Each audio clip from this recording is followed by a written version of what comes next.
You are watching QLM Business News. Here are today's news stories.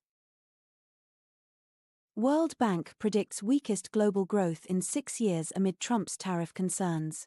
The World Bank has forecast that global economic growth in 2025 will slow to its weakest pace in 6 years, excluding the dramatic contraction caused by the COVID-19 pandemic.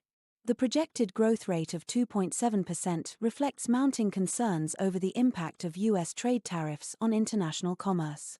According to Ihan Coase, the bank's deputy chief economist, while this rate may be manageable, it is insufficient to enhance living standards for people in both advanced and developing nations. The warning follows U.S. President-elect Donald Trump's plans to impose higher tariffs on imports, a central tenet of his economic agenda. He aims to bolster the U.S. economy by protecting domestic jobs and increasing tax revenues. However, these measures risk significantly disrupting global trade.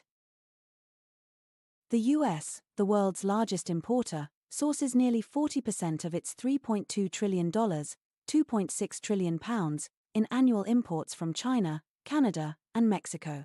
The introduction of tariffs could escalate trade tensions, prompting potential retaliatory measures and amplifying the adverse effects on the global economy.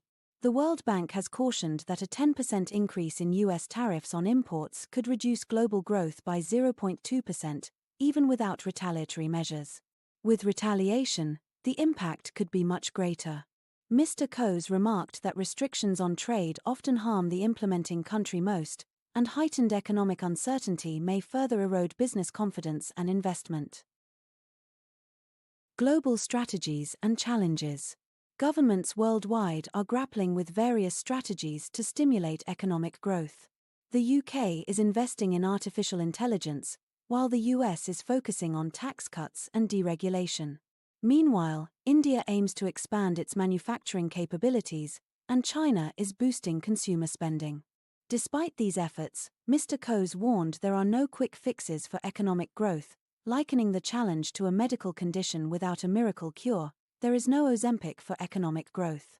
Countries need to carefully consider their policies. The slow growth rate could hinder progress in reducing poverty, funding public services, and improving living standards, particularly as inflation remains above the 2% target set by central banks in the UK, US, and Eurozone. Brought to you by QLM Business News, your trusted digital media source. Stay informed at qlmbusinessnews.com and connect with us on Facebook, X, and YouTube. Help us deliver more news stories by liking, sharing, and subscribing today.